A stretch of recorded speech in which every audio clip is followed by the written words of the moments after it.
Hey everybody, let me know when you can hear me.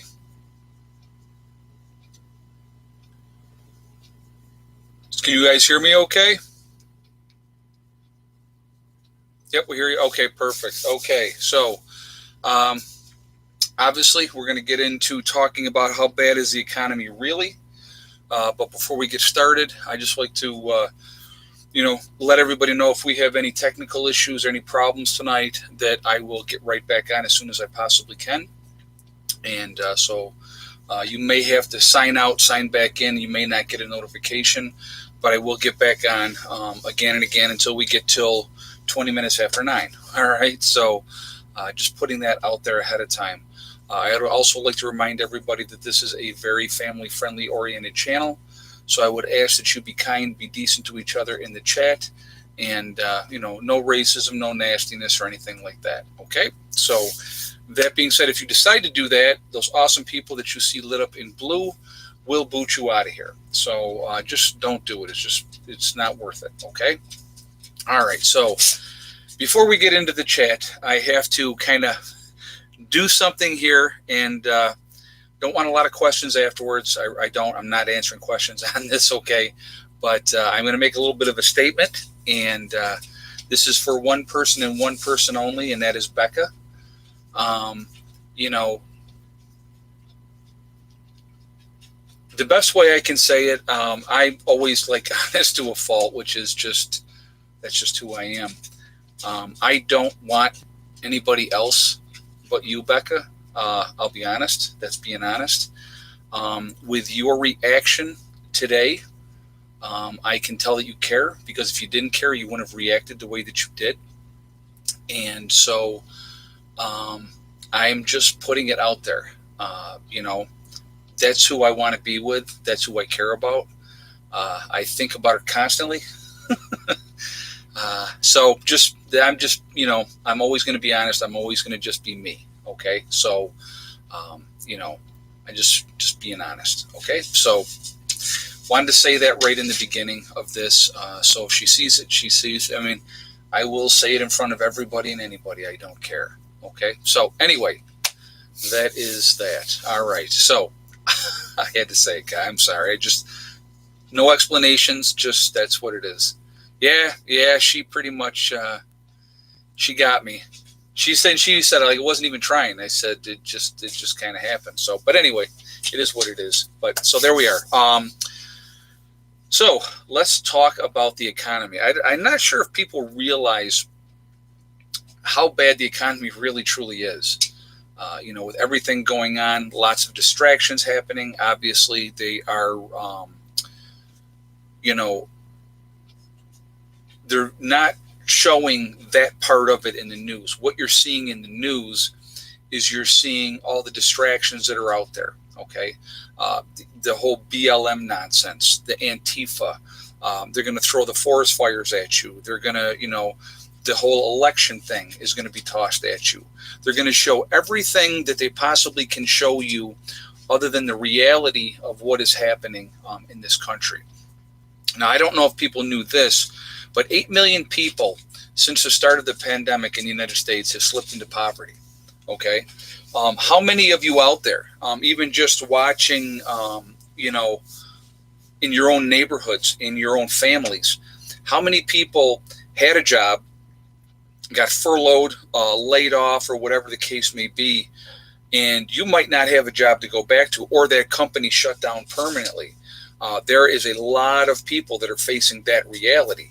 And the reality is the bills are not going to go away. Okay. So that's a very, very scary thing as well. So I think what you're seeing is you're going to see a lot of people, things are not going to get better. No matter who wins this election, things are not going to get better. Um, they're saying now that the COVID numbers are churning back up again. Will they do another lockdown? That's another thing that people need to think about. Think about how devastating the first lockdown has been to the economy. It has been very, very devastating. I mean, if we want to just, I'm going to rattle off a few things, okay? And tell me how these are not permanently affected in the negative. The travel industry. Okay, the cruise lines. They don't even know when they're going to open the cruise lines back up. They haven't even said when that's going to happen. Okay, your theme parks like Disney and stuff like that. Now, the restrictions are so, like the one in Florida is open, I believe, but very restricted. So you're not going to have the crowds like that you had before. The hotel industry. Okay, so who does let's just look at that for a second. Who does the hotel industry affect? It affects the maids. It affects the people behind the desk that have to, take care of people. It affects the cooks that are preparing meals. All your vacation retreats, all those type of stuff. Yeah, construction costs are going crazy. Yep, Randy Romines just said that. Yeah, exactly. The cost of construction has gone through the roof. The cost of everything, food, has gone crazy. It is unbelievable if you look at how things are going. They're not getting better. And if we have a second wave here, which I think is starting to happen now, I think that we're going to be in some very, very serious trouble moving forward. Again, regardless of who wins the election. Because what they're doing, like I said, it's the blame game right now. It's always somebody else's fault. But at the same time, the Congress and the Senate are not looking out for the American people. And that's both sides. Nobody's looking out for the American people. Different countries around the world through the course. I want you to think about this a second, guys. This is for my Americans, okay, that watch the channel. You look at Canada. Canada, they've been giving people so much money per month to help with what's going on. Beverly Hillbilly Prepper, blessed you and your family from the bottom of my heart. Thank you. Wow, Beverly, thank you so much. That is very, very kind of you. That is unbelievably kind. Thank you so much. I do appreciate that. Thank you. I do really appreciate that. That's crazy. That's a lot of money. So thank you very much for that. Thank you so much. I do appreciate that. That caught me completely off guard. I did not expect that at all. So thank you so much again. But when you have everybody being affected by this type of thing, okay, Congress, like I said, in the Senate, they're not looking out for us. They're never going to look out for us. The sooner people realize that we're on our own, that we need to be watching out for ourselves. And again, this is one of the reasons why I really encourage people to prep. I won't do fear mongering. I'm not going to do, I don't think I really haven't done fear mongering. It's not my thing. Because you know what, there's enough for us to be afraid of. Trust me, there's plenty for us to be afraid of. If you're paying attention at all to what is going on in the United States, around the world, other countries, we need to be watching out for ourselves, not being victims. And that's what I always will encourage you guys to do. Don't be victims, okay?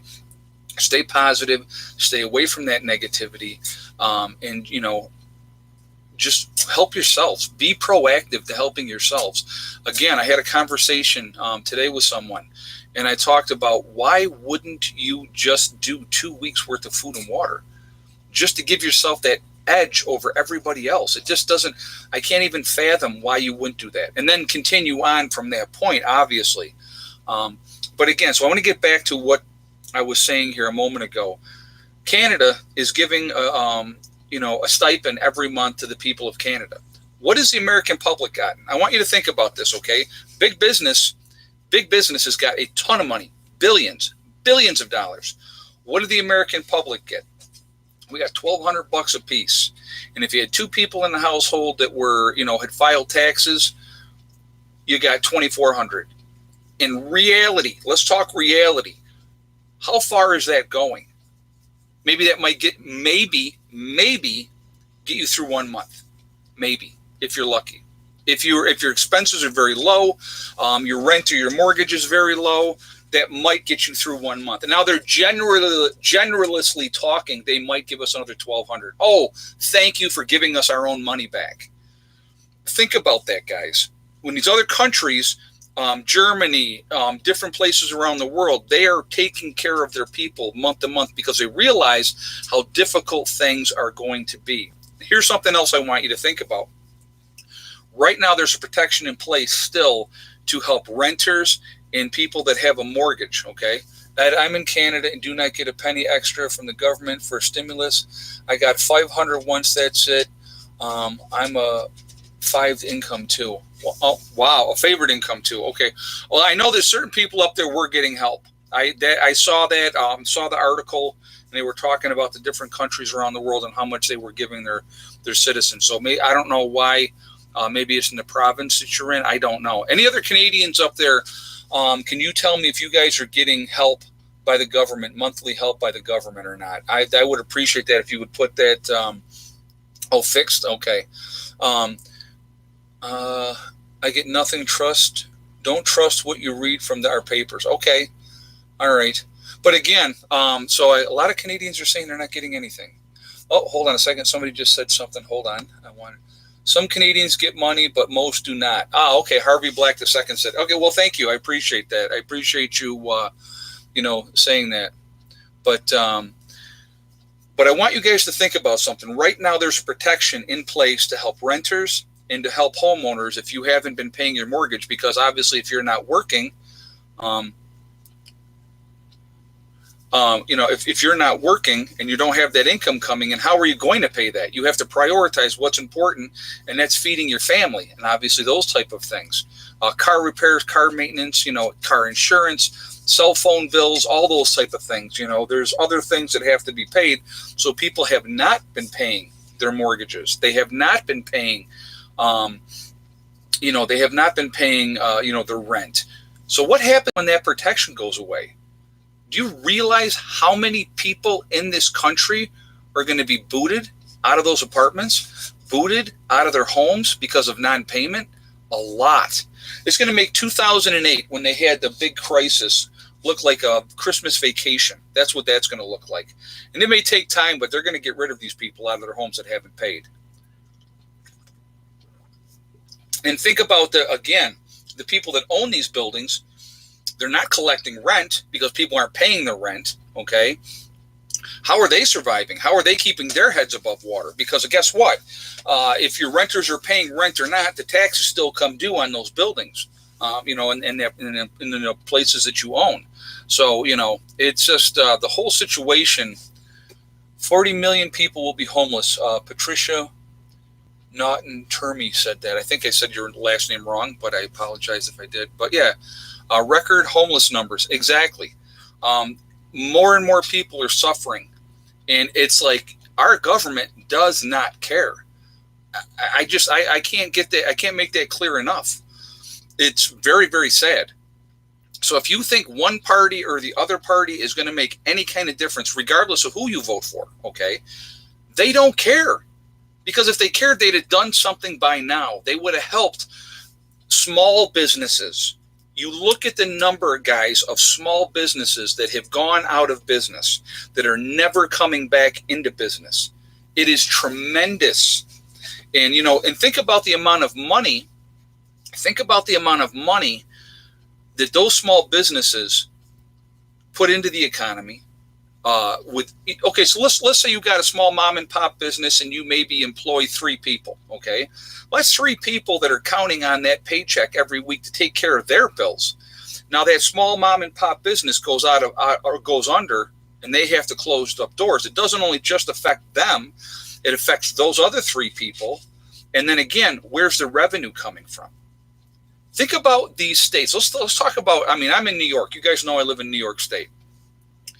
I want you to think about the number of people that have left New York City that aren't coming back, that have moved either south or wherever they've gone because, down in New York City, COVID was pretty bad down there, and they got out, okay?